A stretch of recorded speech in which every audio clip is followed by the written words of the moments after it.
Hi, it's James Harrison. It's time for Thursday Thoughts, and today we're going to talk about a drummer that became a huge influence on me very late in life, and that drummer is Abe Laboriel Jr.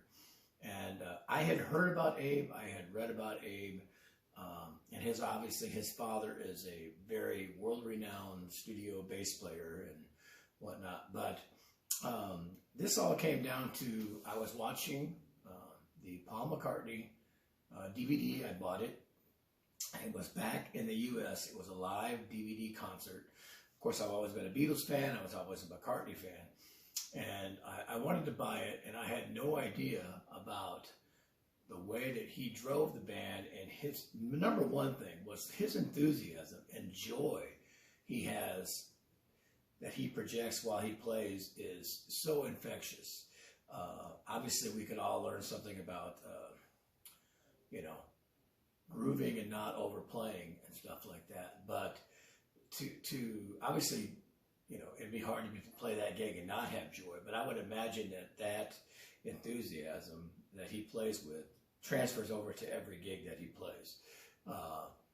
And it's very, very important. And it was it's very easy to get when you're doing the same things over and over again, same shows, same music. Especially if it's very structured and supportive of a pop tune or something like that you don't overplay. But you have to find the joy in just keeping time and whatnot. And seeing that DVD kind of gave me a new boost of energy to try to approach things a little differently and not to be so... I don't want to say bored might be the right word, but just so unenthused possibly with what you feel might be mundane. But, keeping that groove is just as important as doing anything flashy and whatnot. And,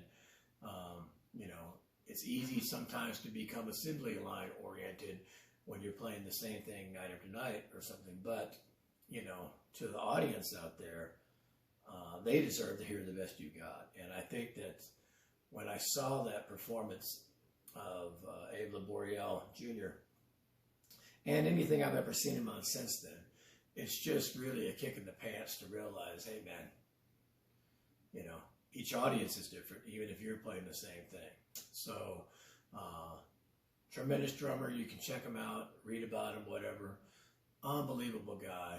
Beats I won't say it because there might be kids watching, he beats the crap out of the drums.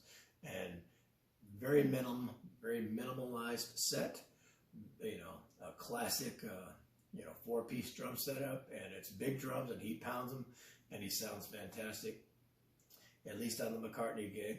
So, for those who don't know, check out Abe Laboriel Jr. That infectious enthusiasm will get to you, I promise. Watch the concert back in the U.S. by Paul McCartney. You'll see what I'm talking about.